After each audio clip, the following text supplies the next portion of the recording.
വ്യക്തിപരമായ പ്രാർത്ഥനാ വിഷയങ്ങൾക്ക് പകരമായിട്ട് ദൈവസഭ വേർതിരിച്ചിരിക്കുന്ന ഈ ഉപവാസ പ്രാർത്ഥനയുടെ ഈ പകലിലെ രണ്ടാമത്തെ സെക്ഷനിലേക്ക് കടന്നു വന്നതുകൊണ്ട് നിശ്ചയമായും ഞാൻ പ്രാർത്ഥിപ്പാൻ ആഗ്രഹിക്കുന്നത് സഭയുടെ പ്രാർത്ഥനാ വിഷയങ്ങളിൽ നിന്ന് തിരിച്ചടി വയ്ക്കാൻ പോവുകയാണ്. ദൈവസഭയ്ക്ക് ചില പ്രാർത്ഥനാ വിഷയങ്ങളുണ്ട്. ഈ ദിവസങ്ങളിൽ നമ്മൾ പ്രാർത്ഥിക്കുന്ന പ്രാർത്ഥനയുടെ ഫലമായി ദൈവസഭ മുന്നിൽ വെക്കുന്ന വിഷയങ്ങൾ അത്ഭുതകരമായി നടക്കണം. സാധാരണ ദൈവസഭകളുടെ പ്രാർത്ഥനയ്ക്കായി വിഷയം വയ്ക്കുന്നത് കർത്താവേ ഞങ്ങൾക്ക് 5 സെന്റ് സ്ഥലം തരണമേ, അല്ലെങ്കിൽ 1 ഏക്കർ സ്ഥലം തരണമേ, നല്ലൊരു ബിൽഡിംഗ് തരണമേ എന്നൊക്കെ പറഞ്ഞ് ഭൗതികമായ വിഷയങ്ങൾ പറഞ്ഞ് പ്രാർത്ഥിക്കാറുണ്ട്. എന്നാൽ അവിടെ അത്തരം പ്രാർത്ഥനാ വിഷയങ്ങൾ വേണ്ടെന്നൊന്നും ഞാൻ പറയുന്നില്ല. അതെല്ലാം ദൈവം പ്രവർത്തിക്കുന്ന വഴികൾ തന്നെ. എന്നാൽ അതിനേക്കാൾ ഉപരിയായിട്ട് ചിന്തിക്കാനായിട്ട് താല്പര്യപ്പെടുന്നത് ആദിമസഭ പ്രാർത്ഥിച്ച വിഷയങ്ങളുണ്ടല്ലോ, ആദിമസഭകൾ പൊതുവായിട്ട് ദൈവസന്നിധിയിൽ വെച്ച് പ്രാർത്ഥിച്ച വിഷയങ്ങൾ, അത് നമ്മുടെയും വിഷയങ്ങളായിട്ട് എടുത്ത് ഈ ദിവസങ്ങളിൽ ആദിമസഭയിൽ എങ്ങനെയായിരുന്നു മുന്നോട്ട് പോയിരുന്നത് അതുപോലെയുള്ള ഒരു ഉണർവും ഒരു അനുഗ്രഹവും പ്രാപിപ്പാനാണ് ഞാൻ ആഗ്രഹിക്കുന്നത്. ഒരു വലിയ ജയമാണ് നമുക്ക് ആവശ്യമായിരിക്കുന്നത്. അതുകൊണ്ട് തന്നെ ആ പ്രാർത്ഥനാ വിഷയം ദൈവസന്നിധിയിൽ വെച്ച് നമുക്കും ഒരുമിച്ച് ചേർന്ന് പ്രാർത്ഥിപ്പാനായിട്ട് താല്പര്യപ്പെടുകയാണ്. അതുകൊണ്ട് നമുക്ക് വായിക്കാം. അന്നത്തെ സഭ ചേർന്ന് വന്ന് പ്രാർത്ഥിച്ച പ്രാർത്ഥനാ വിഷയം വായിപ്പാനായിട്ട് താല്പര്യപ്പെടുകയാണ്. അപ്പോസ്തലന്മാരുടെ പ്രവൃത്തികളുടെ പുസ്തകം 4-ാമത്തെ അധ്യായം 30-ാമത്തെ വാക്യം. അപ്പോസ്തല പ്രവൃത്തി 4:30, 4:30.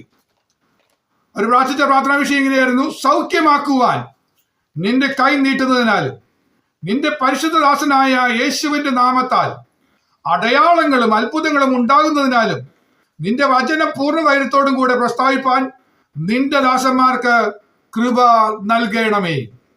ദൈവസഭ കൂടി വന്ന് അവരുടെ മുന്നിലുണ്ടായിരുന്ന വലിയൊരു പ്രതിസന്ധിയുടെ മുന്നിൽ സഭയെ ഉപദ്രവിക്കുന്ന ദുഷ്ടപ്പോരുകൾ വ്യാപരിച്ചു വന്ന ഒരു സമയത്ത് ദൈവസഭ ചേർന്ന് വന്ന് പ്രാർത്ഥിച്ച ഒരു പ്രാർത്ഥനാ വിഷയം ഇവിടെ കിടക്കുകയാണ്.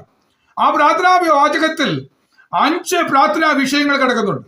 നമ്മളും ഈ 5 പ്രാർത്ഥനാ വിഷയങ്ങൾ ദൈവസഭയുടെ വിഷയമായി ഏറ്റെടുത്തുകൊണ്ട് പ്രാർത്ഥിക്കാൻ പോവുകയാണ്. 5 പ്രാർത്ഥനാ വിഷയങ്ങളാണ് ദൈവസന്നിധിയിൽ വയ്ക്കാനായിട്ട് താല്പര്യപ്പെടുന്നത്. അല്ല, ഒന്നാമത് പറയുന്നത് ഇങ്ങനെയാണ്: സൗഖ്യമാക്കുവാൻ ദൈവകരം നീട്ടണം. നമ്മുടെ പ്രാർത്ഥനാ വിഷയം ഇതാണ്. സൗഖ്യമാക്കുവാൻ ദൈവത്തിന്റെ കരം നീട്ടണം. ദൈവസഭയിൽ രോഗികളായിട്ടിരിപ്പാൻ ദൈവം അനുവദിക്കാതെ, സ്തോത്രം, ദൈവസഭയിൽ ഏത് രോഗമായിട്ട് വന്നാലും അവർക്ക് പൂർണ്ണ ജയം ലഭിപ്പാൻ കർത്താവിന്റെ കരമൊന്നും നീട്ടണം. നമുക്കറിയാം, ആലയത്തിലെ രോഗികളെല്ലാം യേശു സൗഖ്യമാക്കിയിട്ടുണ്ട്.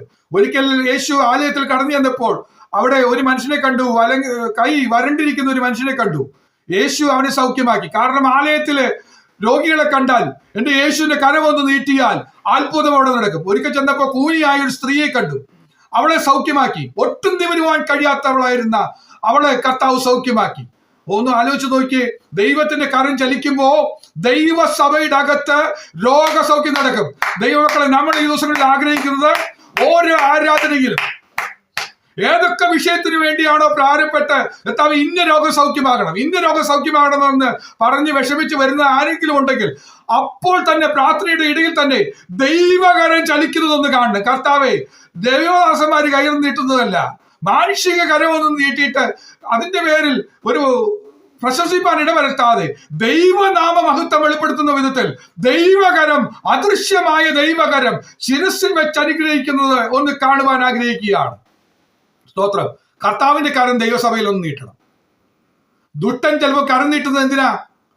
യാക്കോബ് കരം നീട്ടിയത് ഹെരോദാവ് കരം നീട്ടിയത് യാക്കോബിനെ വാളുകൊണ്ട് കൊല്ലുവാനാ.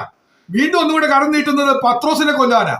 അന്ധകാര ദുഷ്ടശക്തികൾ സഭയിലേക്ക് കരം നീട്ടുന്നത് കൊല്ലുവാനും മുടിക്കുവാനും അറുക്കുവാനുമായിട്ടാണ്. എന്നാൽ എന്റെ കർത്താവ് കരം നീട്ടിയാൽ അവിടെ വരാൻ പോകുന്നത് സൗഖ്യവും അനുഗ്രഹവുമാണ്. എത്ര പേർ വിശ്വസിക്കുന്നു? കർത്താവേ, എന്റെ സഭയിൽ ദൈവകരം ചലിക്കണം. നമ്മുടെ സഭയിൽ ദൈവകരം ചലിക്കണമെന്ന് ആഗ്രഹിക്കുന്ന ദൈവമക്കൾ മൗനമായിരിക്കാതെ സ്തോത്രം പറഞ്ഞു തുടങ്ങിയാട്ടെ. ആത്മാവിൽ ആരാധിക്കാൻ കഴിയുന്നവർ ആത്മാവിൽ ആരാധിച്ചു തുടങ്ങണം. ഹല്ലേലൂയ. ദൈവശക്തിയായി ഏറ്റെടുത്ത് അത് നമ്മിൽ വ്യാപരിക്കുന്ന ശക്തിയായി. ഹല്ലേലൂയ. ഇപ്പോൾ തന്നെ വചനം കേൾക്കുന്നവരിൽ തന്നെ ദൈവ സൗഖ്യം വ്യാപരിക്കട്ടെ, രോഗശാന്തി സംഭവിക്കട്ടെ. ഹല്ലേലൂയ. മാറില്ലെന്ന് വൈദ്യശാസ്ത്രം വീട്ടിൽ എഴുതിയ ഡയബറ്റീസ് ആയിക്കട്ടെ, ഹൈപ്പർ പ്രഷർ ആയിക്കോട്ടെ, വേദനകളാകട്ടെ, ഏത് വിഷയമാണെങ്കിലും യേശുവിന്റെ നാമത്തിന്റെ ശക്തിയാൽ അത് മാറിപ്പോകട്ടെ. ക്യാൻസർ സെല്ലുകൾ യേശുവിന്റെ നാമത്താൽ നിർവീര്യമായി പുതിയ സെല്ലുകൾ സൃഷ്ടിക്കപ്പെടട്ടെ, പുതിയ സെല്ലുകൾ സൃഷ്ടിക്കപ്പെടട്ടെ. ദൈവസഭ പ്രാർത്ഥിക്കുന്ന വിഷയമാണ്, ദൈവസഭ പ്രാർത്ഥിക്കുന്ന വിഷയമാണ്. അവിടെ ദൈവത്തിന്റെ കരം ഒന്ന് നീട്ടട്ടെ. ദൈവത്തിന്റെ കരം നീട്ടിയാൽ, ദൈവത്തിന്റെ കരം നീട്ടിയാൽ അവിടെ രോഗം സൗഖ്യമാകുന്നതന്നെ ചെയ്യും. തിരുവചനത്തിൽ നമ്മൾ വായിക്കുന്നുണ്ട്, ലൂക്കോസിന്റെ സുവിശേഷം 18:15 ചില പ്രിയപ്പെട്ടവർ വന്നിട്ട് പറഞ്ഞു, അവൻ തൊടേണ്ടതിന് ചിലർ ശിശുക്കളെയും അവന്റെ അടുക്കൽ കൊണ്ടുവന്നു, ശിഷ്യന്മാർ അതുകൊണ്ട് അവരെ ശാസിച്ചു എന്ന് നമ്മൾ വായിക്കുന്നുണ്ട്. കണ്ടോ, യേശുവിന്റെ അടുക്കൽ കൊണ്ടുവരികയാണ്, ശിശുക്കളെ കൊണ്ടുവരികയാണ്. എന്തിനാണ്? കർത്താവ് ഒന്ന് തൊടണം. കർത്താവ് കരം നീട്ടുന്നത് 3 കാര്യങ്ങൾ ഞാൻ പറയാൻ പോവുകയാണ്. ഒന്ന്, കർത്താവ് തൊടണം. എത്ര പേർ ആഗ്രഹിക്കുന്നു, കർത്താവേ അങ്ങയുടെ ഒരു സ്പർശനം എനിക്ക് വേണം, അങ്ങയുടെ ഒരു സ്പർശനം എനിക്ക് വേണം. എന്താണ്? കർത്താവിന്റെ കരം ഒന്ന് തൊട്ടാൽ എന്ത് സംഭവിക്കും? ഞാൻ വിളിച്ചു പറയാം, അവനെ ആ സ്പർശനം ഒന്ന് കിട്ടിയാൽ ശക്തി വ്യാപരിക്കും. എന്തിനാ കർത്താവ് തൊടുന്നത്? ശക്തി വ്യാപരിക്കും. അവർ ശക്തിപ്പെടും.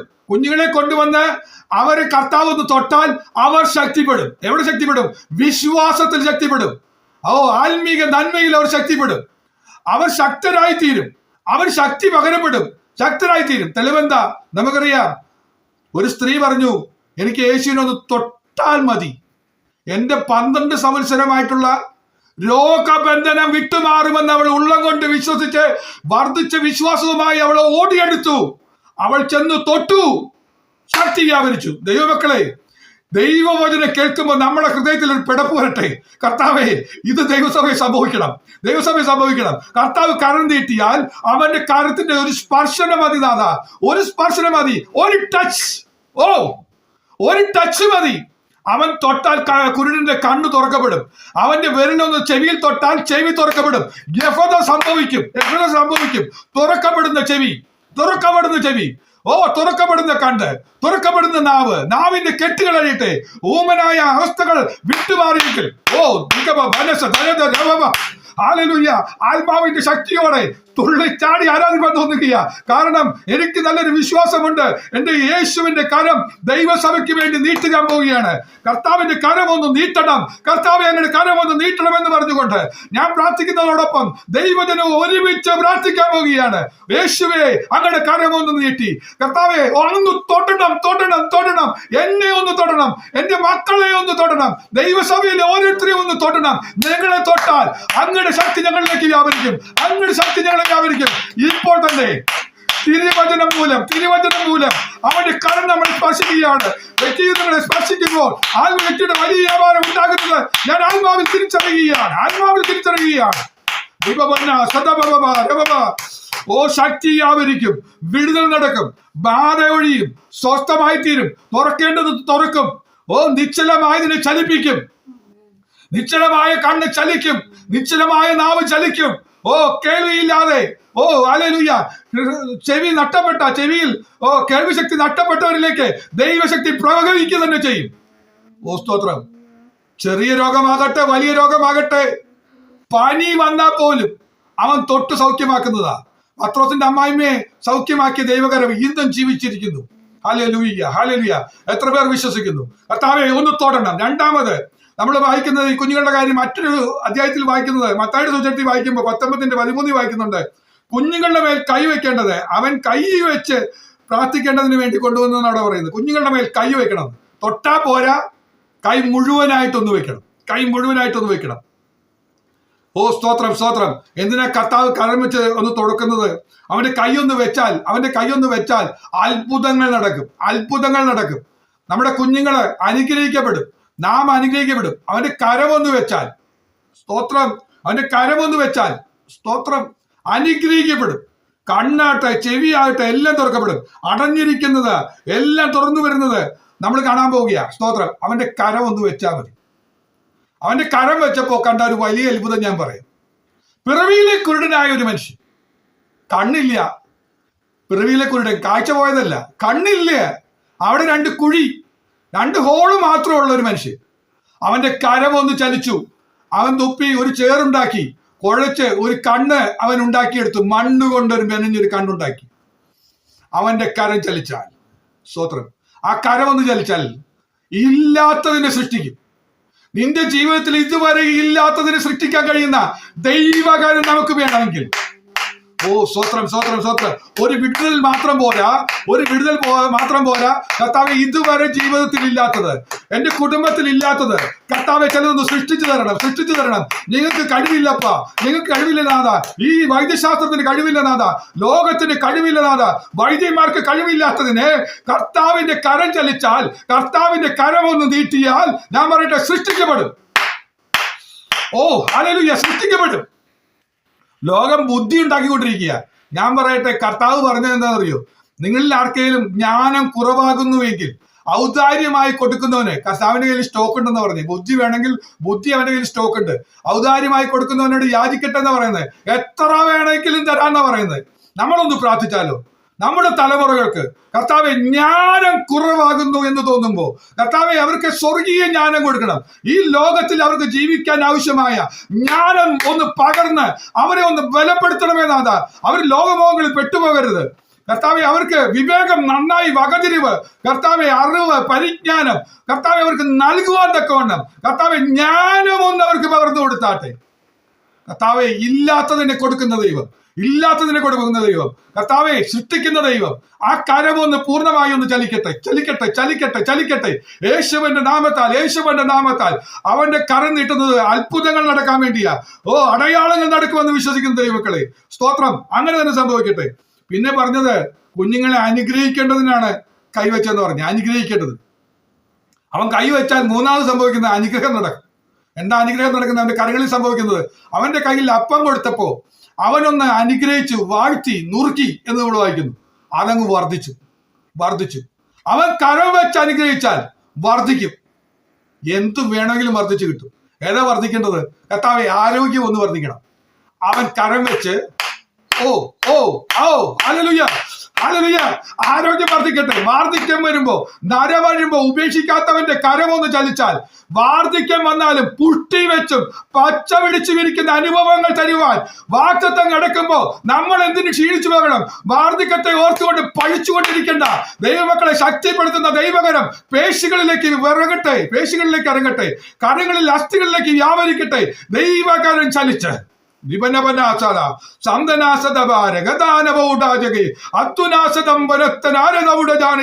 യേശുവിന്റെ നാമത്താൽ ഒന്ന് പെരുകട്ടെ. ഓ സ്തോത്രം കർത്താവെ. ഞെരുങ്ങി ജീവിക്കുക കർത്താവെ. കാര്യങ്ങൾ നടക്കില്ലെന്ന് പറഞ്ഞുകൊണ്ട് ഞെരുക്കം അനുഭവമോ ഓരോ ദിവസം ഓരോ മാസം ലഭിക്കുന്ന ബില്ലുകളെ നോക്കി നിലവിളിക്കുന്നവരോട് കർത്താവ് പറയുക, കർത്താവിന്റെ കരം ഒന്ന് ചലിക്കുമ്പോ ഞാനത് വിളിച്ചു പറയാം. ദൈവസഭയിൽ നടക്കാൻ പോകുന്ന അത്ഭുതം വിളിച്ചു പറയാം. അത് നമ്മൾ പിന്നീട് വായിക്കുന്നുണ്ട്. അവരിൽ മുട്ടുള്ളവൻ ആരും ഉണ്ടായിരുന്നില്ലെന്ന് വായിക്കുന്നുണ്ട്. ആദിമസഭയുടെ ഒരു പ്രത്യേകതയാണ്, മുട്ടുള്ളവൻ ആരും അവരിൽ ഉണ്ടായിരുന്നില്ലെന്ന് വായിക്കുന്നുണ്ട്. സ്തോത്രം. എന്താ കാരണം? ദൈവത്തിന്റെ കരം ആ സഭയിൽ നീട്ടിയതാ. ദൈവകരം ചലിച്ചാൽ, ദൈവകരം ഒന്ന് നീട്ടിയാൽ, അവൻ അനുഗ്രഹിച്ചാൽ കർത്താവെ വർദ്ധിച്ചു വരും. മുട്ടുണ്ടാകില്ല. മുട്ടുള്ളവർ ആരും ദൈവസഭയിൽ ഉണ്ടായില്ല. ദൈവസഭയുടെ ഒരു അനുഗ്രഹത്തിലേക്ക് നമ്മൾ പ്രവേശിക്കാൻ പോവുക. കർത്താവെ, നിങ്ങളുടെ സഭയിൽ കർത്താവെ അവരുടെ കരം ഒന്ന് നീട്ടി ഒന്ന് പ്രവർത്തിക്കണം. അപ്പൊ ഒന്നാമത് അവര് പ്രാർത്ഥിച്ച കാര്യം നമ്മുടെയും ഒന്നാമത്തെ വിഷയം തന്നെയായിരിക്കട്ടെ. കർത്താവെ, സൗഖ്യമാക്കുവാൻ അങ്ങയുടെ കരം ഒന്ന് നീട്ടണം. കർത്താവെ, അങ്ങൊന്ന് തൊടണം. അങ്ങയുടെ കരം വെച്ച് ഒന്ന് അനുഗ്രഹിക്കണം. കർത്താവെ, അങ്ങയുടെ കരം ഞങ്ങൾക്ക് വേണ്ടി ഒന്ന് ചലിക്കണം. കർത്താവെ, ഞങ്ങളെ ഒന്ന് ശക്തീകരിക്കണം. രണ്ടാമത് അവർ പറഞ്ഞത്, യേശുവിന്റെ നാമത്താൽ അടയാളങ്ങളും അത്ഭുതങ്ങളും ഉണ്ടാകണം. ദൈവസഭയുടെ രണ്ടാമത്തെ പ്രാർത്ഥനാ വിഷയം. ഈ ആണ്ട് ആരംഭിച്ചത് മുതൽ ഞാൻ ആവർത്തിച്ച് പറഞ്ഞുകൊണ്ടിരിക്കുന്ന ഒരു വിഷയം അതാണ്. എന്റെ പ്രാർത്ഥനാ വിഷയമായി ഞാൻ എടുത്തിരിച്ചിരിക്കുന്ന പ്രധാനപ്പെട്ട ഒരു വിഷയമാണ്. യേശുവിന്റെ നാമത്താൽ അടയാളങ്ങളും അത്ഭുതങ്ങളും ഉണ്ടാകണം. ചെറിയ അത്ഭുതങ്ങളൊന്നുമല്ല, ചെറിയ വിഷയങ്ങളൊന്നുമല്ല, വലിയ അത്ഭുതങ്ങൾക്ക് വേണ്ടി ഞാൻ പ്രതീക്ഷിക്കുന്നത്. കാരണം വലിയവനായ ദൈവത്തെ ഞാൻ സേവിക്കുന്നത് കൊണ്ട്, വലിയവനായ ദൈവത്തിൽ നിന്ന് വലിയവ ഞാൻ പ്രതീക്ഷിക്കുന്നത് കൊണ്ട് എനിക്ക് ചെറിയ കാര്യങ്ങളൊന്നും പറയാനില്ല. വലിയ അത്ഭുതം നടക്കും. എത്ര പേർ വിശ്വസിക്കുന്നു? ഓ ഹല്ലേലൂയ. നമ്മുടെ ചില അമ്മച്ചിമാര് പ്രാർത്ഥിച്ച പ്രാർത്ഥനാ കാര്യങ്ങളൊക്കെ ഞാൻ ശ്രദ്ധിച്ചു. അവരുടെ ഹൃദയത്തിന് നൊമ്പരത്തിൽ നിന്ന് പ്രാർത്ഥിക്കുന്ന വിഷയങ്ങളുടെ മധ്യത്തിൽ ഞാൻ വിശ്വാസത്തോടെ വിളിച്ചു പറയുക, ഈ ആണ്ട് അവസാനിക്കുന്നതിന് മുമ്പ് ദൈവസഭയിൽ നടക്കാൻ പോകുന്ന അത്ഭുതങ്ങളുടെ മധ്യത്തിൽ അടയാളമിട്ട് അത്ഭുതം നടക്കും. തുറന്നു വരേണ്ടതിന് തുറന്നു വരികയും കർത്താവ് പ്രവർത്തിക്കേണ്ട വിധത്തിൽ പ്രവർത്തിക്കുകയും ചെയ്യുന്ന അത്ഭുതങ്ങൾ, അടയാളങ്ങൾ അത് നടക്കുക തന്നെ ചെയ്യും. കർത്താവേ, യേശുവിന്റെ നാമത്താൽ, യേശുവിന്റെ നാമത്താൽ, യേശുവിന്റെ നാമത്താൽ കർത്താവെ അത്ഭുതം നടക്കട്ടെ എന്ന് പറയുമ്പോൾ അത് സംഭവിക്കുന്ന രീതിയിലേക്ക് മാറണം കർത്താവെ. ഞങ്ങൾ ഒരുമനപ്പെട്ട് പ്രാർത്ഥിക്കുന്നു. ദൈവസഭയുടെ അടിസ്ഥാനം ഹല്ലേലൂയ വചനത്തിലും അത്ഭുതങ്ങളാലും ആയിരിക്കാൻ തക്കോണം നിങ്ങളെ ഒന്ന് ബലപ്പെടുത്തുമാറാകണമേ നാഥാ. സ്തോത്രം. മൂന്നാമത്തെ കാര്യം, ദൈവവചനം പൂർണ്ണ ധൈര്യത്തോടെ പ്രസ്താവിക്കാൻ കഴിയണം. ദൈവവചനം എന്തെങ്കിലും പറഞ്ഞ് അവസാനിപ്പിക്കുന്ന രീതിയൊക്കെ മാറണം. വചനം പറഞ്ഞാൽ അതിനൊരു ധൈര്യം. ഞാൻ പറയണം, അത്ഭുതം നടക്കുന്നു പറയുമ്പോൾ എനിക്കതിനൊരു ധൈര്യം വേണം. ധൈര്യം വന്നാൽ വചനം പറഞ്ഞു തീരുന്നതിന് മുമ്പ് ഞാൻ പോയി ചിലരെ കരം വെച്ച് പ്രാർത്ഥിക്കും. അപ്പോൾ എനിക്കറിയാം ഒരു വിശ്വാസം വർദ്ധിക്കും. അവിടേക്കാണ് നമ്മൾ പോകുന്നത്. വചന ശുശ്രൂഷ നടത്തി അവസാനിപ്പിക്കുകയല്ല. വചനത്തിൽ എന്തു പറഞ്ഞോ അത് പൂർണ്ണ ധൈര്യത്തോടെ പ്രസ്താവിക്കാൻ പോവുക. സ്തോത്രം. ഞാൻ അതിനായി ഏൽപ്പിച്ചു കൊടുത്തിരിക്കുക. കർത്താവേ, അങ്ങനെ ശക്തി എന്നിലേക്ക് പകരണമെന്ന് പറഞ്ഞ് നിരന്തരം പ്രാർത്ഥിച്ചുകൊണ്ടിരിക്കുക. എന്തിനു വേണ്ടിയാണെന്നറിയോ? ദൈവസഭ മുന്നോട്ട് പോകുമ്പോ ദൈവവചനം കർത്താവേ പറയാൻ ഞങ്ങളെ അധികാരപ്പെടുത്തുന്നുണ്ട്.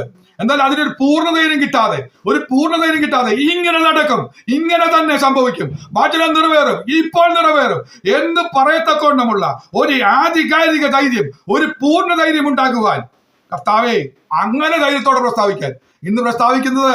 ധൈര്യത്തോടെ പ്രസ്താവിക്കുക. ദൈവസഭയിൽ കർത്താവ് കരം നീട്ടും, അത്ഭുതങ്ങളും അടയാളങ്ങളും നടക്കും. എനിക്ക് പൂർണ്ണ ധൈര്യത്തോടെ പറയുക. അത് നടന്നിരിക്കും. സ്തോത്രം. വിഷയങ്ങളുടെ മധ്യത്തിൽ ആരും നിലവിളിക്കണ്ട, ആരും കരയേണ്ടി വരില്ല. അതിനു മുമ്പ് ദൈവത്തിന്റെ കരം ചലിച്ചിരിക്കും. നാലാമത്തെ കാര്യം, വചനം ശുശ്രൂഷിക്കുന്ന ദൈവദാസന്മാർക്ക് കൃപ ലഭിക്കണം. എന്താ ഇതിന്റെ കുറവ്? വേറൊന്നുമല്ല, കൃപ ലഭിച്ചില്ലെങ്കിൽ ഈ പൂർണ്ണധൈര്യം ഒന്നും വരില്ല. എത്ര മനസ്സുകൊണ്ടങ്ങ് ഒരുക്കം വന്നാലും നടക്കുന്ന കാര്യമില്ല. എന്നാൽ പൂർണ്ണ ധൈര്യം വരുന്നത് എങ്ങനെയാ? ദൈവകൃപ. അപ്പൊ വചനം ശുശ്രൂഷിക്കുന്ന ദൈവദാസന്മാരെ കൃപയിൽ ശുശ്രൂഷിക്കണം. ദൈവകൃപയില് ദൈവവചനം ശുശ്രൂഷിക്കാൻ കർത്താവ് കൃപ ചെയ്യണം. എത്ര പേർ ആഗ്രഹിക്കുന്നു? കർത്താവെ, ഈ വരും ദിവസങ്ങളിൽ കർത്താവെ കൃപയുടെ വചനം ഒന്ന് കേൾക്കണം. എന്തെങ്കിലും കേൾക്കുന്ന രീതി മാറിയിട്ട് കർത്താവെ വചനം പറഞ്ഞു എന്ന് പറഞ്ഞ് നമ്മൾ അവസാനിപ്പിച്ചു പോകുന്നതല്ല. കർത്താവിന്റെ കൃപ നമ്മൾ വ്യാപരിച്ച് കൃപയോടുകൂടിയ വചനം. എന്താ കൃപയോടുകൂടിയ വചനം? നമുക്ക് അർഹതയില്ലാത്ത ദാനത്തെയാണ് കൃപ എന്ന് പറയുന്നത്. അർഹതയില്ലാത്ത ദാനം. പറയുന്ന പല കാര്യങ്ങൾക്കും നമുക്കൊരു അർഹതയില്ല, നമ്മുടെ സഭയ്ക്ക് അർഹതയില്ല. പക്ഷെ കൃപ വ്യാപരിച്ചാൽ ഇതിനൊക്കെ നമ്മളെ യോഗ്യരായിട്ടുണ്ട്. ദൈവസഭ യോഗ്യരായി എണ്ണുന്നത് സ്തോത്രം കൃപയാലാണ്. ദൈവദാസന്മാർക്ക് ഒരു അർഹതയില്ല, ഒരു യോഗ്യതയില്ല. എന്നാൽ കൃപ ലഭിച്ചാൽ അവരാള് മാറിയവരെ പോലെ ശുശ്രൂഷിക്കും. സ്തോത്രം. അതാണ് ആഗ്രഹിക്കുന്നത്. അങ്ങനെ ഒരു വലിയ വ്യത്യാസമാണ് നമ്മൾ ആഗ്രഹിക്കുന്നത്. ആ വലിയ മാറ്റം ദൈവസഭയിൽ നടക്കേണ്ടത് ആ വലിയ മാറ്റം നടക്കട്ടെ. ഹല്ലേലൂയ. ഇടതുവശത്തും വലതുവശത്തും ഹല്ലേലൂയ ദൈവകരം ചലിച്ച് ഹല്ലേലൂയ ഇടത്തിരിക്കുന്നവരെയും വലത്തിരിക്കുന്നവരെയും ദൈവം ശക്തീകരിച്ച് അനുഗ്രഹിക്കുക തന്നെ ചെയ്യും. സ്തോത്രം. അതിനെ കൃപ ലഭിക്കണം. അഞ്ചാമത്തെ കാര്യം, അതിന്റെ 29-ാമത്തെ വാക്യത്തിൽ 4:29 അവരെ പ്രാർത്ഥിച്ചു തുടങ്ങിയത് ഇങ്ങനെയാണ്: അവരുടെ ഭീഷണികളെ നോക്കണമേ എന്ന് പറഞ്ഞാൽ തുടങ്ങി. ദൈവസഭയ്ക്ക് നേരെ ഭീഷണിയുണ്ട്, അന്ധകാര ശക്തികളുടെ ഭീഷണിയുണ്ട്. ആ കാര്യത്തിൽ കർത്താവിന്റെ ഒരു ഇടപെടൽ വേണം. അത് മറ്റൊന്നുമല്ല, എന്താ വേണ്ടത്? കർത്താവ് ഒന്ന് നോക്കിയാൽ മതി. എത്ര പേർ വിശ്വസിക്കുന്നു? കർത്താവെ, കഴിഞ്ഞ നാളുകളിൽ ദൈവസഭയ്ക്കെതിരായി പോരാടിയ അന്ധകാര ശക്തികളുണ്ട്. അത് ഭീഷണിപ്പെടുത്തിക്കൊണ്ടിരിക്കുക.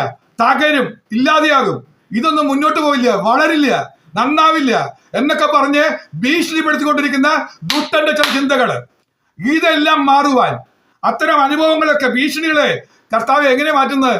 നമ്മൾ പ്രാർത്ഥിക്കുന്നത് ഇങ്ങനെയാണ്: കർത്താവ് ഒന്ന് നോക്കിയാൽ മതിയെന്ന്. എത്ര പേർ വിശ്വസിക്കുന്നു? നോക്കിയാൽ മതിയെന്ന്. ഞാൻ ഉദാഹരണം പറഞ്ഞാൽ നിങ്ങൾക്ക് മനസ്സിലാവും, അതിന്റെ ആഴം മനസ്സിലാകണം.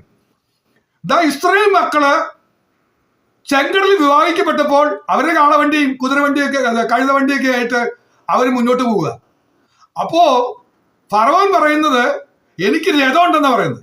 ഇരുമ്പ് രഥങ്ങളൊക്കെ ഉള്ള വലിയ രഥവും കൂട്ടി കുതിരയുടെ രഥങ്ങള് അതങ്ങ് വന്നു കഴിഞ്ഞാൽ ഇവരുടെയും മെല്ലെ മെല്ലെ പോകുന്ന ഈ കഴുതയുടെ വണ്ടിയും കാളവണ്ടിയും ഒന്ന് പോകുന്നതിനേക്കാളൊക്കെ വളരെ വേഗത്തിൽ കുതിച്ചെത്തി ഞാൻ അവരെ തിരിച്ചു പിടിച്ചു കൊണ്ടുവരുമെന്ന് പറഞ്ഞ് പിന്നാലെ വന്നുകൊണ്ടിരിക്കുക. അവിടെ നമ്മൾ വായിക്കുന്നത്, കർത്താവ് ആ സമയത്തൊന്നും നോക്കി. കർത്താവ് നോക്കിയപ്പോൾ അവരുടെ രഥചക്രങ്ങൾക്ക് പിന്നെ ഓടാൻ കഴിഞ്ഞില്ലെന്നാ വായിക്കുന്നത്. അത് താറുമാറായി എന്നാ വായിക്കുന്നത്. താറുമാറായി. ഇതാ പറഞ്ഞത്, എത്ര ഭീഷണിയുമായിട്ട് നമ്മുടെ പിന്നാലെ വരുന്ന ശത്രു ഉണ്ടെങ്കിലും കർത്താവിന്റെ ഒരു നോട്ടം മതി, അത് താറുമാറായി പോകും. അതുകൊണ്ട് ദൈവജനം മനസ്സിലാക്കിയ ദൈവജനം പ്രാർത്ഥിച്ചത്, കർത്താവേ ഈ ഭീഷണികളെ നീ ഒന്ന് നോക്കിയാൽ മതി, നീ വാളും പരിചയമായിട്ടൊന്നും വന്ന് തോപ്പിക്കാനൊന്നും പോട്ട, അങ്ങയുടെ ഒരു നോട്ടം മതി. ദൈവസഭയ്ക്ക് നോട്ടമായി കർത്താവിന്റെ ദൃഷ്ടി. തങ്കൽ ഏകാഗ്ര ചിത്രന്മാരെ ഇവിടെ കർത്താവ് നോക്കിക്കൊണ്ടിരിക്കുക, തന്നെത്താൻ ബലവാനെന്ന് കാണിക്കേണ്ടതിന്. അവൻ ഭൂമിയിൽ എല്ലായിടവും ഊട്ടാടിക്കൊണ്ട് നോക്കിക്കൊണ്ടിരിക്കുക. ആരെയാണ് കർത്താവിന്റെ ബലം എന്ന് വെളിപ്പെടുത്താൻ വേണ്ടി ഒരു മനുഷ്യനെ കിട്ടണം. അവൻ കർത്താവിൽ ഏകാഗ്ര ചിത്തയോടെ ഇരിക്കുക. കർത്താവേ അങ്ങ് പ്രവർത്തിക്കുന്നു പറഞ്ഞുകൊണ്ടിരിക്കുന്ന ഒരാളെ നോക്കിക്കൊണ്ടിരിക്കുക. അങ്ങനെ ഒരാളെ കണ്ടാൽ അവനിലേക്ക് ദൈവത്തിന്റെ കൃപ പകർന്ന് കർത്താവ് ബലവാനെന്ന് അവനിലൂടെ തെളിയിക്കാനേ ദൈവം ആഗ്രഹിക്കുക. സ്തോത്രം.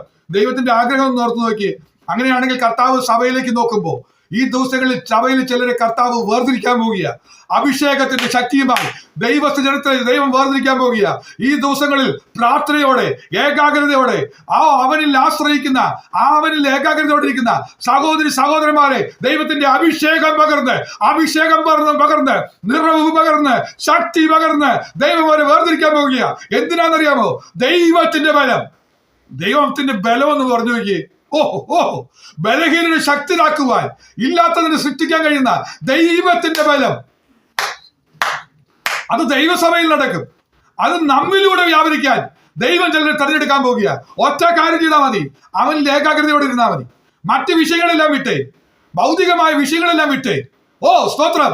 എന്റെ ചിന്തയെ അലട്ടുന്ന വിഷയങ്ങളൊക്കെ മാറ്റിവെച്ച് എനിക്ക് ഉയരത്തിലുള്ളത് ചിന്തിക്കണം. കർത്താവെ അങ്ങയുടെ ശക്തി എനിക്ക് വേണമെന്ന് പറഞ്ഞുകൊണ്ട് ഈ ദിവസങ്ങളിലെ പ്രാർത്ഥന തീരുന്നതിന് മുമ്പ് ഞാൻ വിളിച്ചു പറയാം, കർത്താവ് അവരെ കാണുക തന്നെ ചെയ്യും. അവൻ നോക്കിയാൽ അവന്റെ ശക്തി അവരിൽ പകരും. അവൻ ദുഷ്ടനെ നോക്കിയാൽ അവരുടെ ബലം ക്ഷയിക്കും. അവരുടെ ബലം ക്ഷയിക്കുമ്പോൾ ഒരു ദൈവത്തിനെ ദൈവം നോക്കിയാൽ അവരിൽ ദൈവശക്തി വ്യാപരിക്കുമെങ്കിൽ, കർത്താവെ ഈ ദൃഷ്ടി ഞങ്ങൾക്ക് ആവശ്യമായിരിക്കുകയാണ്. ദൈവസഭയുടെ ഭീഷണികളെ മാറ്റുവാൻ കഴിയുന്ന ദൈവശക്തി വ്യാപരിക്കട്ടെ. അപ്പോൾ 5 പ്രാർത്ഥനാ വിഷയങ്ങളാണ് ദൈവസഭയുടെ പ്രാർത്ഥനാ വിഷയങ്ങൾ. ഈ 5 പ്രാർത്ഥനാ വിഷയങ്ങളാണ് ഈ ആണ്ടിൽ മുഴുവൻ ദൈവസഭ പ്രാർത്ഥിക്കാൻ പോകുന്നത്. ഇന്നത്തെ ഈ സ്പെഷ്യൽ മീറ്റിംഗിൽ പ്രാർത്ഥിക്കാനുള്ളത് ഈ 5 വിഷയങ്ങൾ തന്നെയാണ്. ഇതിന്റെ റിസൾട്ട് കിട്ടാൻ പോവുക. എന്താ റിസൾട്ട് കിട്ടാൻ പോകുന്നത്?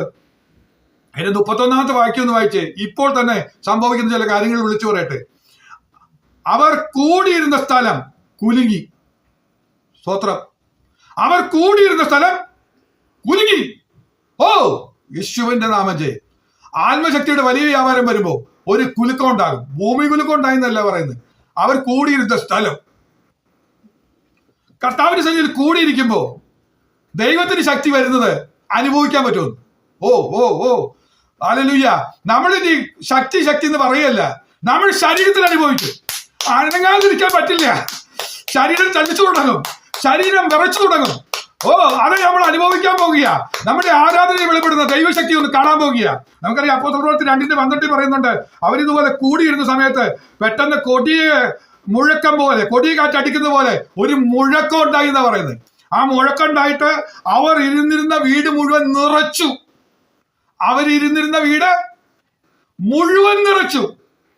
ഒരു 1-2 വാക്യം വായിക്കുമ്പോൾ അവര് കൂടി, ഒരു 120 പേര് കൂടിയിരുന്നു.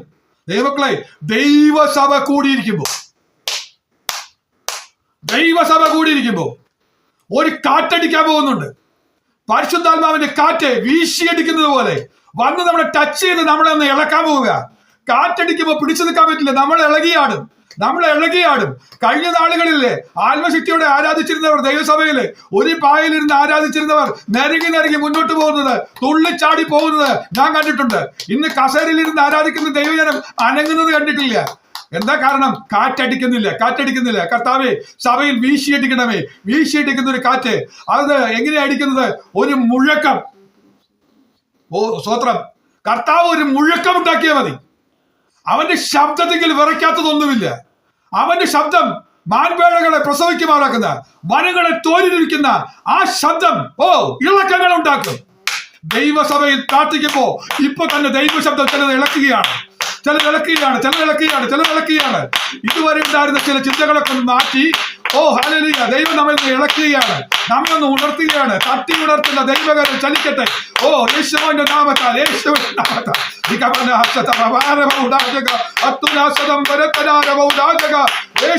നാമജയം, യേശുവിന്റെ നാമജയം.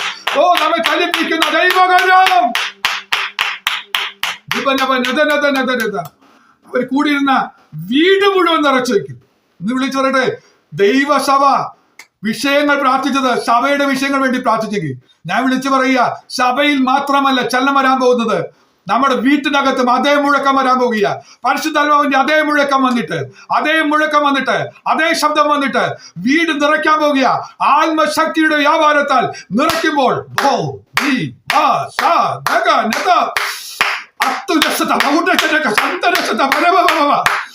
യേശുവിന്റെ നാമജയം, യേശുവിന്റെ നാമജയം.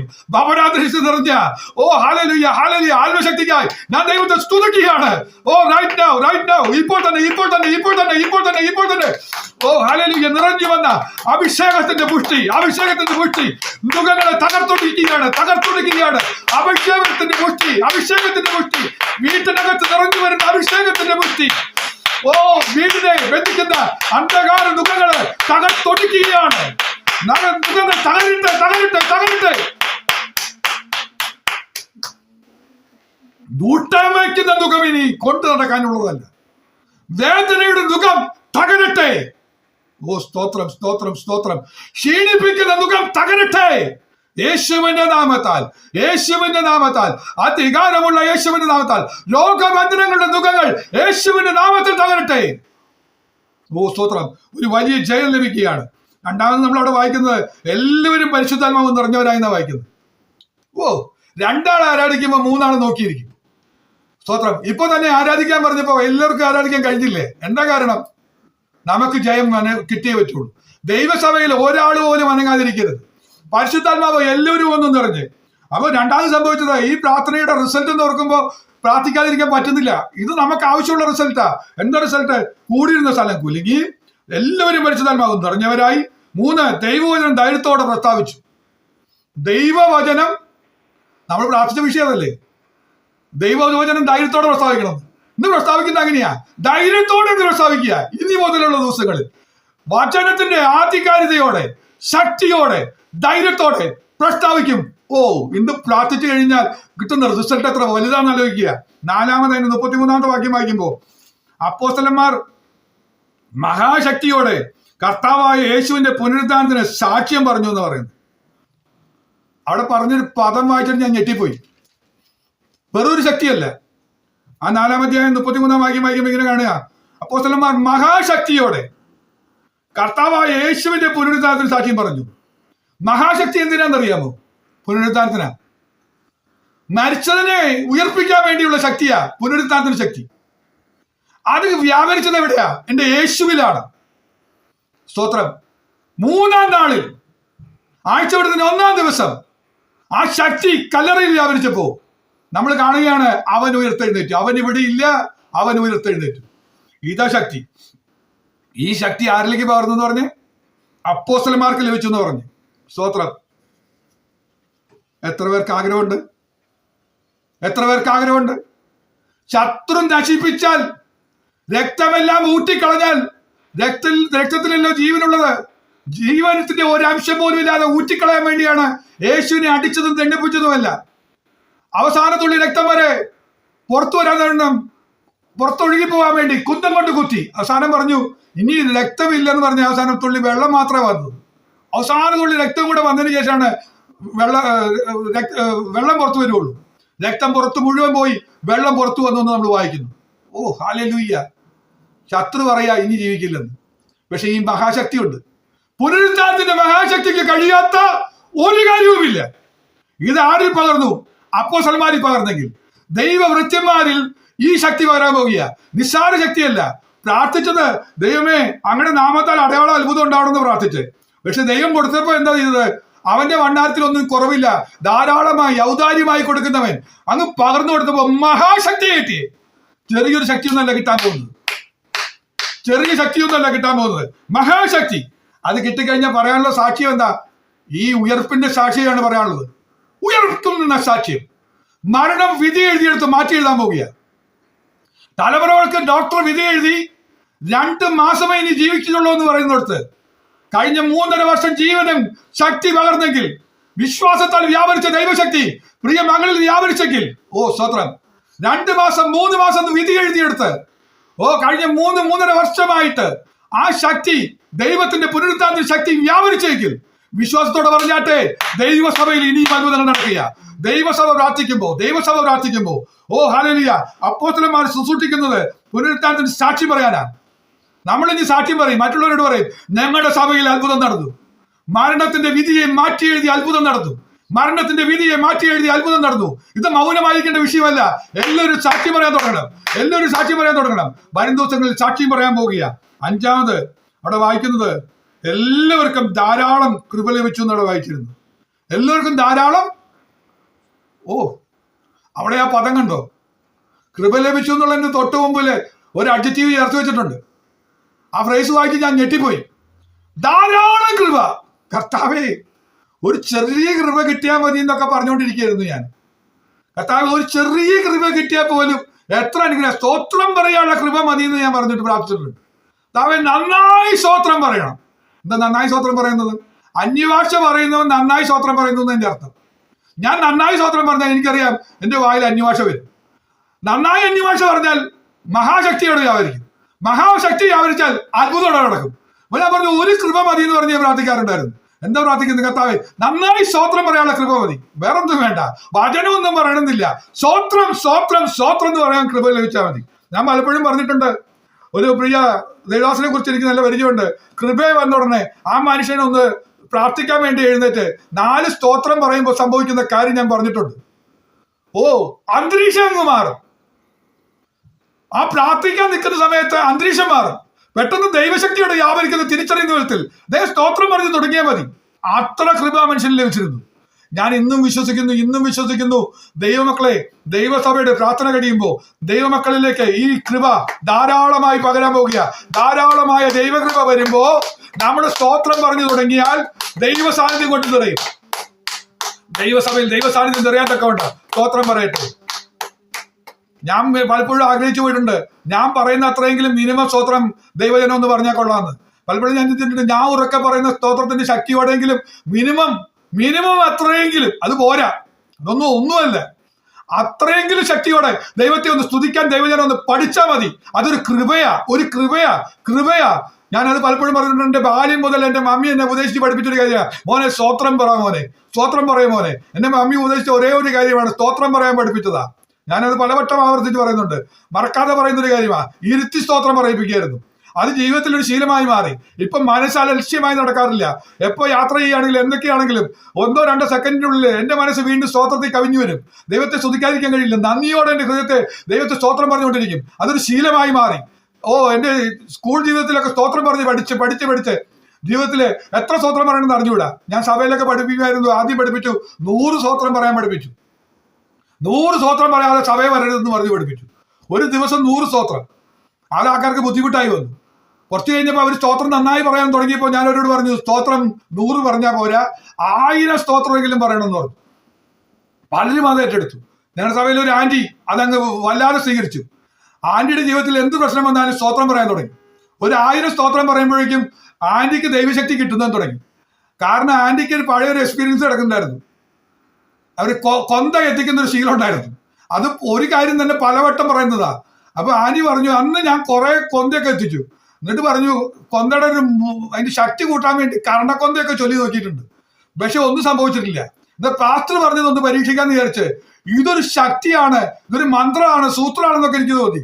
ഇതിന് ശക്തി ഉണ്ടോ എന്ന് കാണാമെന്ന് വിചാരിച്ച് പരീക്ഷിച്ച് സ്തോത്രം പറഞ്ഞപ്പോൾ അത്ഭുതം നടന്നു. ആ സഹോദരിയുടെ വീട്ടിലേക്ക് പലരും വന്നു, വിഷയങ്ങളുമായിട്ട് ദുഃഖഭാരമായിട്ട് വന്നു. മകളുടെ കല്യാണം കഴിഞ്ഞിട്ടില്ല, 38 വയസ്സായി, കല്യാണം കഴിഞ്ഞിട്ടില്ല എന്ന് പറഞ്ഞൊരു സഹോദരി വന്നു. ആ സഹോദരിയോട് ആന്റി ഉപദേശിച്ചു, ഒന്നും വേണ്ട, നീ എല്ലാ ദിവസവും ഒരു 1000 സ്തോത്രം പറഞ്ഞാൽ മതി എന്ന് പറഞ്ഞു. 1 മാസത്തിനുള്ളിൽ കല്യാണം നടക്കൂട്ടാ, ഞാൻ വാക്കാ പറയുന്നത്, എന്റെ ദൈവത്തിൽ ആശ്രയിച്ച പറയുന്നതെന്ന് പറഞ്ഞ് ആന്റി പ്രോത്സാഹിപ്പിച്ചു വിട്ടു. ദൈവത്തിന്റെ കൃപയോടെ വ്യാപരിച്ചു. അത്ഭുതങ്ങൾ നടന്നു. സ്തോത്രത്തിന്റെ ശക്തി മനസ്സിലാക്കിയവരെ ദൈവത്തിന്റെ കൃപ അവിടെ പെരുകുന്നത് തിരിച്ചറിഞ്ഞാൽ, ഇന്ന് അതിനെക്കുറിച്ച് സംസാരിക്കാൻ ഞാൻ അവിടെ പോയി കഴിഞ്ഞാൽ ഇന്ന് സബ്ജക്റ്റ് മാറിപ്പോകും. അതുകൊണ്ട് ഞാനിവിടെ നിർത്തുക, ആ വിഷയം അവിടെ നിർത്തുക. സ്വതത്തിൽ ഒന്ന് കവിഞ്ഞാൽ മതി. ഒരു കൃപ കിട്ടിയാൽ പോലും അത്ര വലിയ ശക്തിയാണെങ്കിൽ ദൈവമക്കൾക്ക് ദൈവം തരാൻ പോകുന്നത് ധാരാളം കൃപ. ആ ധാരാളം കൃപ ഏറ്റെടുക്കാനായിട്ട് എല്ലാവർക്കും കഴിയട്ടെ. ഇനി ഞാൻ പറയാൻ പോകുന്നത് ഈ അത്ഭുതങ്ങൾ നടക്കുന്ന സഭ എങ്ങനെയായിരുന്നു എന്ന് പറയാൻ പോവുക. പ്രാർത്ഥിക്കുന്ന വിഷയങ്ങൾ നമുക്ക് കണ്ടു, പ്രാർത്ഥിച്ചപ്പോൾ കിട്ടിയ റിസൾട്ട് കിട്ടി. ഒരു കാര്യം കൂടെ ഈ ചില കാര്യങ്ങൾ അധികം പറയാനുണ്ട്. പ്രാർത്ഥിക്കുന്നവരോട് കർത്താവിന് പറയാനുള്ള ചില കാര്യങ്ങളുണ്ട്. അതിൽ ഏതൊക്കെ വേണം പറയാൻ പറ്റുന്ന കാര്യങ്ങൾ മാത്രം പറഞ്ഞ് ഞാൻ അവസാനിക്കും. സമയത്തിൽ നിന്ന് നിർത്താം. ഇന്നലെ അല്പസമയം മുന്നോട്ട് പോയാലും ആരും ഖേദിക്കേണ്ടതില്ല. വീക്കെൻഡ് ആണല്ലോ. ദൈവത്തിന്റെ കൃപ നമ്മിൽ വ്യാപരിക്കട്ടെ. അപ്പോൾ അത്ഭുതങ്ങൾ നടക്കുന്ന സഭ എങ്ങനെയായിരിക്കണം? പഴയ സഭയുടെ ഒരു പ്രത്യേകത പറഞ്ഞാൽ അതിന്റെ മുഖമുദ്ര എന്ന് പറഞ്ഞാൽ അത്ഭുതങ്ങളും അടയാളങ്ങളായിരുന്നു. മറ്റൊന്ന് പറഞ്ഞാൽ ദൈവവചനം ശുശ്രൂഷയുമായിരുന്നു. ദൈവവചനം അവിടെ പ്രാർത്ഥിച്ചപ്പോൾ നമ്മൾ വായിച്ചല്ലോ, വചനം പ്രാഗൽഭ്യത്തോടെ ധൈര്യത്തോടെ പ്രസ്താവിക്കുക, അത്ഭുതങ്ങളും അടയാളങ്ങളും. ഇത് രണ്ടുമായിരുന്നു മുഖമുദ്ര. ഇന്ന് ദൈവസഭയിൽ ഇല്ലാത്തത് ഇത് രണ്ടുവാ. അത്ഭുതങ്ങളും അടയാളങ്ങളും ഇല്ല, പൂർണ്ണ ധൈര്യത്തോടെ വചനം പറയുന്നവരും ഇല്ല. ഇത് മടങ്ങി വരണം. നമുക്ക് വായിക്കാം 5-ാം അധ്യായം 12-ാമത്തെ വാക്യം. ഒരു പ്രാർത്ഥനേഷൻ നടന്നതെന്ന് നോക്കാം, ആ സഭയെ ഇരുന്നതെന്ന് നോക്കാം. 5:12. അപ്പോസ്തലന്മാരുടെ കയ്യാൽ ജനത്തിന്റെ ഇടയിൽ പല അടയാളങ്ങളും അത്ഭുതങ്ങളും നടന്നു. അവരെല്ലാവരും ഏകമനസ്സോടെ ശലോമോന്റെ മണ്ഡപത്തിൽ കൂടി വരിക പതിവായിരുന്നു. ശലോമോന്റെ മണ്ഡപത്തിൽ നടക്കുന്ന ഒരു സഭ, ആ കൂട്ടായ്മ നടക്കുന്ന സമയത്ത് അവിടെ കാണുക, അവിടെ ശുശ്രൂഷിക്കുന്ന അപ്പോസ്തലന്മാര് അവരുടെ കയ്യാൽ അവരൊന്ന് കൈ വയ്ക്കുമ്പോ തന്നെ, അവരൊന്ന് കൈ നീട്ടുമ്പോ തന്നെ പല അടയാളങ്ങളും അത്ഭുതങ്ങളും നടന്നു എന്ന് വായിക്കുന്നു. ഇതാ ദൈവസഭയുടെ ലക്ഷണം. അപ്പൊ ഈ പ്രാർത്ഥിച്ചു കഴിഞ്ഞാൽ നമ്മൾ കൂടി വരുന്ന ദൈവസഭയിൽ ദൈവത്തിന്റെ കാര്യം ചലിക്കും. എങ്ങനെയാ? അപ്പോസ്തലന്മാർ കൈ ഒന്ന് ഉയർത്തുമ്പോൾ തന്നെ അത്ഭുതങ്ങൾ നടക്കുന്ന വിധത്തിൽ അപ്പോസ്തലന്മാരുടെ കയ്യാൽ എന്നാണ് പറയുന്നത്. അതിന് പിന്നിൽ വ്യാപരിച്ച ദൈവശക്തിയുണ്ട്. അത് ദൈവം ചെയ്ത ഒരു പ്രവൃത്തിയാ. അത് എവിടുന്ന് കിട്ടിയതാ? ദൈവജനം പ്രാർത്ഥിച്ചതാ, ദൈവസഭ കൂടിയിരുന്ന് പ്രാർത്ഥിച്ചതാ. ആ പ്രാർത്ഥിച്ചതിന്റെ ഫലമാ കാണുന്നത്, റിസൾട്ടാ കാണുന്നത്. അത്ഭുതങ്ങളും അടയാളങ്ങളും നടന്നു. അപ്പൊ ദൈവസഭ കൂടി വരുമ്പോ അത്ഭുതങ്ങളും അടയാളങ്ങളും നടക്കണം. അതുകൊണ്ടാണ് ഞാൻ ഇത് പറഞ്ഞുകൊണ്ടിരിക്കുന്നത്. എന്താ സഭയെ പറഞ്ഞുകൊണ്ടിരിക്കുന്നത്? അതേ സഭയിൽ നടക്കുള്ളൂ. ദശാംശത്തെ കുറിച്ച് ഞാൻ പ്രസംഗിച്ചുകൊണ്ടിരുന്ന ദശാംശം സഭയിലുണ്ടാകും, ഒരു സംശയമില്ല. ദൈവസഭയിലെ രോഗശാന്തിയെ കുറിച്ച് പറഞ്ഞുകൊണ്ടിരുന്ന രോഗശാന്തി സംഭവിക്കും. ഞാൻ തീരുമാനിച്ചു അത്ഭുതങ്ങളും അടയാളങ്ങളെ കുറിച്ച് പറഞ്ഞുകൊണ്ടിരിക്കാൻ തന്നെ തീരുമാനിച്ചിരിക്കുക. എന്നൊക്കെ അവസരം കിട്ടുമ്പോൾ അപ്പോഴൊക്കെ ഞാൻ പറയാൻ പോവുക. കാരണം മറ്റൊന്നുമല്ല, അത് സംഭവിക്കും, അത് സംഭവിക്കും. സഭ കൂടി വരുമ്പോ അത്ഭുതങ്ങളും അടയാളങ്ങളും നടന്നു. ഇനി അവിടുത്തെ പാസ്റ്റർമാരുടെ യോഗ്യത പറയാം. അത്ഭുതങ്ങളും അടയാളങ്ങളും നടന്ന പാസ്റ്റർമാർ എങ്ങനെ ഇരുന്നു? 6-ാമത്തെ അധ്യായത്തിലേക്ക് വന്നാട്ടെ. 6-ന്റെ 8-ാം വാക്യം വായിച്ചേ. അനന്തരം സ്തേഫാനോസ് കൃപയും ശക്തിയും നിറഞ്ഞവനായി ജനത്തിൽ വലിയ അത്ഭുതങ്ങളും അടയാളങ്ങളും ചെയ്തു. കർത്തൃദാസൻ, ഒരു സഹോദരനെ കർത്താവ് ശുശ്രൂഷ പരമേൽപ്പിച്ചു. അപ്പൊ ശുശ്രൂഷിക്കാൻ വേണ്ടി ഇപ്പൊ അപ്പോസ്തലന്മാരിൽ എണ്ണപ്പെട്ടവരിലല്ല, തെരഞ്ഞെടുക്കപ്പെട്ട, ശുശ്രൂഷയ്ക്ക് വേണ്ടി തെരഞ്ഞെടുക്കപ്പെട്ട ഒരു മനുഷ്യൻ സ്തേഫാനോസ്. അവന് കിട്ടിയ ശുശ്രൂഷ എന്താണെന്ന് വെച്ചാൽ പാചക ജോലിയാ, മേശമേൽ ശുശ്രൂഷിപ്പാനായിട്ട് കാര്യങ്ങളൊക്കെ ചെയ്യാൻ വേണ്ടി ഒരു ശുശ്രൂഷ കിട്ടിയതാ. പക്ഷെ എന്താ സംഭവിച്ചതെന്നാണ് വായിക്കുന്നത്? കൃപയും ശക്തിയും നിറഞ്ഞവനായി. അവ ശുശ്രൂഷിക്കുന്ന ദൈവദാസന്മാരിൽ എന്ത് നിറയണം? കൃപ നിറയണം, ശക്തി നിറയണം.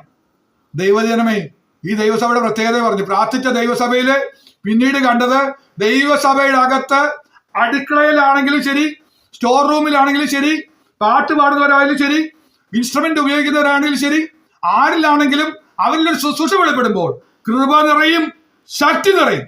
അങ്ങനെ അവർ ശുശ്രൂഷിക്കുമ്പോൾ ജനത്തിൽ വലിയ അത്ഭുതങ്ങളും അടയാളങ്ങൾ ചെയ്തു. ആര് ചെയ്തെന്ന് പറഞ്ഞേ? പത്രോസോ, പൗലോസോ, യാക്കോബോ?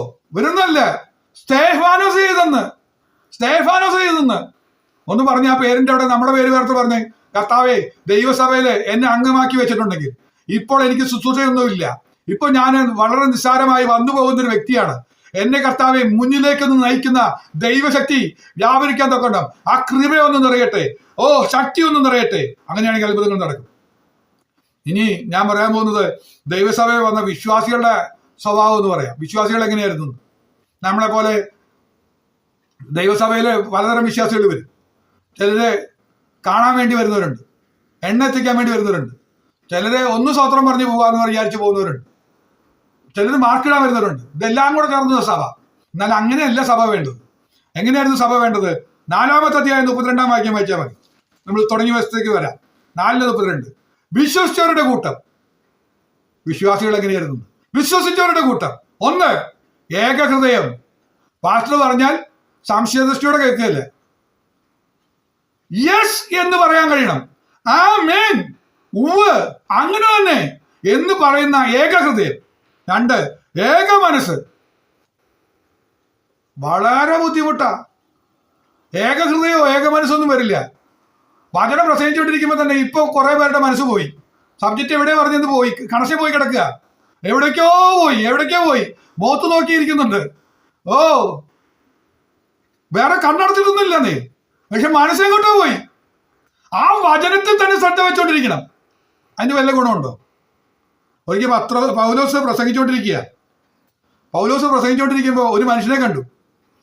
അവൻ ഇങ്ങനെ വചനത്തിൽ ഇങ്ങനെ ശ്രദ്ധിച്ച് ഉറ്റുനോക്കിക്കൊണ്ടിരിക്കുന്നത് കണ്ടപ്പോൾ പൗലോസിന് മനസ്സിലായി, ഇവനെ ഇപ്പൊ സൗഖ്യമാക്കാൻ പറ്റും മനസ്സിലായി. അതാണ് അതിന്റെ പ്രത്യേകത. ഏകാഗ്ര ഹൃദയത്തോടെ വചനത്തിന് മുന്നിൽ ഇരിക്കാൻ നമുക്ക് പറ്റിയാൽ മതി, ശക്തി ആവരിച്ച് വിടുതൽ നടക്കും.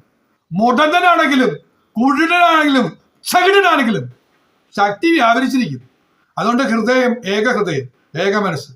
3 പറയുന്നത് തനിക്കുള്ളത് ഒന്നും സ്വന്തമെന്ന് ആരും പറഞ്ഞില്ല. അതവിടെ പറയുന്ന ഭാഷ ഭൗതികമായ വിഷയമാണെങ്കിലും ഒരു ആത്മീയ ചിന്ത അതിനകത്ത് കിടക്കുന്നുണ്ട്. എനിക്ക് പാടാൻ കൃപയുണ്ട്, പ്രസംഗിക്കാൻ കൃപയുണ്ട്. ഇതൊക്കെ സ്വന്തം എന്ന് പറയുന്നത്, ഞാൻ ശക്തനാണ്, എന്റെ പോലെ പ്രസംഗിക്കാൻ ആർക്ക് പറ്റുമെന്ന് ഒരു നികളഭാവം വന്നാൽ പോയി, ദൈവസഭ തകർന്നു. ആരെ ദൈവം ഉപയോഗിക്കാം. അതുകൊണ്ടാണ് ദൈവജനത്തോട് പറയുന്നത്, നിങ്ങൾ മാറി ദൈവജനം സൃഷ്ടിക്കുന്നതൊക്കെ പറയുന്നതിന് കാരണം എന്താ അറിയോ? ഇതൊന്നും നമ്മുടെ സ്വന്തമൊന്നുമല്ല, ഒരു കഴിവും നമ്മുടെ സ്വന്തമല്ല, ദൈവം തരുന്നതാ. തനിക്കുള്ളതൊന്നും കർത്താവേ ഞാൻ പാടുന്നത് എനിക്കുള്ളത്, എന്റെ സ്വന്തം എന്ന് ആരും പറയരുത്. എനിക്കങ്ങനെ ഒരു കഴിവുണ്ടെന്ന്, എനിക്കങ്ങനെ ഒരു വലിയ ശക്തി ഉണ്ടെന്നൊന്നും ആരും പറയണ്ട. കർത്താവെ എല്ലാവർക്കും കൊടുത്ത പോലെ എനിക്കും കിട്ടിയതാ. ധാരാളം കൃപ എല്ലാവർക്കും കൊടുത്തപ്പോ അതിലൊരു അംശം എനിക്കും കിട്ടിയതാ. കർത്താവെ ഞങ്ങളുടെ കൃപയാൽ എന്ന് പറയാൻ കഴിയണം. ഇനി ഞാൻ 34 വാക്യം ഇങ്ങനെയാണ്, ഞാൻ നേരത്തെ ഓർമ്മപ്പെടുത്തിയൊരു ഭാഗമാണ്. മുട്ടുള്ളവൻ ആരും അവരിൽ ഉണ്ടായിരുന്നില്ല. ദൈവസഭയില് മുട്ടുള്ളവരാരും ഇല്ലാണ്. മുട്ടിന്റെ കഥ പറയാൻ പാടില്ല, അതിനി സഭയിൽ കേൾക്കാൻ ഇടവരാതെ വേണം. ദൈവത്തിന്റെ ശക്തി ആയിരിക്കാൻ പോവുക. കർത്താവ് ചെയ്ത അത്ഭുതങ്ങൾ പറഞ്ഞു. മുട്ട് വന്ന സമയത്ത് കാക്കി അയച്ച കൃപ നമ്മൾ അനുഭവിച്ചിട്ടുണ്ട്. വിധവയുടെ വീടിന്റെ വാതിൽ തുറക്കുന്ന ദൈവകൃപ നമ്മൾ അനുഭവിച്ചിട്ടുണ്ട്. കർത്താവ് തുറന്നു തരും. എന്നാൽ ഇവിടെ പറയാ, പുതിയ ദൈവസഭയിലേക്ക് വരുമ്പോ അങ്ങനെയല്ല. മുട്ടുള്ളവൻ ആരും സഭയിൽ ഉണ്ടായിരുന്നില്ല. നിങ്ങളുടെ ബുദ്ധിമുട്ടൊക്കെയും ക്രിസ്തുവിന്റെ തലത്തിനത്തോളം പൂർണ്ണമായി തീർത്തു തരും. അതിന് എന്തു വേണം? നിനക്ക് ജോലി വേണോ? കർത്താവ് തരും. നിനക്ക് ശമ്പള വർധന വേണോ? കർത്താവ് തരും. പൂർണ്ണമായി തീർത്തു തരുമെന്ന പുതിയ ദൈവത്തിന് ശക്തി പറയുന്നത്. അത് നമ്മൾ ഏറ്റെടുക്കട്ടെ. ഈ സഭയിൽ കണ്ടത് താനീ മുട്ടുള്ളവരാരും അവരിലുണ്ടായിരുന്നില്ല. ഇനി 35 വാക്യത്തിൽ വായിക്കുന്നത്, ഓരോരുത്തരെ അവനവന്റെ ആവശ്യം പോലെ വിഭാഗിച്ചു കൊടുത്തു എന്ന് പറയുന്നത്. അവിടെ പറയുന്ന കാര്യം നമുക്കറിയാം. സ്വത്ത് കൊണ്ടുവന്ന് സഭയിൽ കൊടുക്കുകയും പിന്നെ എല്ലാവർക്കും വീതം വെച്ചു കൊടുക്കുന്ന സോഷ്യലിസം ആയിരുന്നു അവിടെ പറഞ്ഞത്. ഇവിടെ നമുക്ക് പഠിക്കാനുള്ള ചിന്തയുണ്ട്. ദൈവസഭയെ വരുമ്പോൾ ആവശ്യം പോലെ ദൈവദാസന്മാർ വിഭാഗിച്ചു കൊടുക്കണം. ഓ സ്തോത്രം. രോഗസൗഖ്യം ആവശ്യമുള്ളവന് രോഗസൗഖ്യം, മക്കളെയൊക്കെ ഒരു ജ്ഞാനം വേണോ, അത് അവർക്ക് വിഭാഗിച്ചു കൊടുക്കുക. എന്തൊക്കെ ആവശ്യമുണ്ടോ ഓരോ തലമുറയ്ക്കും ഓരോ കുടുംബത്തിനും വേണ്ടുന്ന ആവശ്യം ദൈവസഭയിൽ എഴുന്നേറ്റ് സാക്ഷ്യമായിട്ടൊന്ന് വാക്ക് പറഞ്ഞാൽ, ഇങ്ങനെ ഒരു പ്രാർത്ഥനാ വിഷയം ഉണ്ടെന്ന് പറഞ്ഞാൽ ദൈവദാസന്മാരെ വിഭാഗിച്ചു കൊടുക്കും. അതിനായിട്ട് കഴിയട്ടെ. ഈ സമയം തീർന്നുപോയി. പ്രാർത്ഥിക്കുന്നവരോട് കർത്താവിന് പറയാനുള്ള ചില കാര്യങ്ങളുണ്ട്. അത് മറ്റൊരു അവസരത്തിൽ പറഞ്ഞ് ശുശ്രൂഷിപ്പാനായിട്ട് ദൈവം കൃപ തരട്ടെ. ഞാൻ തൽക്കാലം ഇവിടെ വാക്കുകൾ നിർത്തുകയാണ്. ദൈവമക്കളെ, നമ്മൾ ഒരുമനപ്പെട്ട് പ്രാർത്ഥിക്കാൻ പോവുകയാണ്. എന്താ പ്രാർത്ഥിക്കാനുള്ളത്? ദൈവസഭയുടെ 5 പ്രാർത്ഥനാ വിഷയങ്ങൾ ഒരു പ്രാവശ്യം കൂടെ നമ്മളൊന്ന് പറഞ്ഞിട്ട് ഞാൻ അവസാനിപ്പിക്കാൻ പോവുക.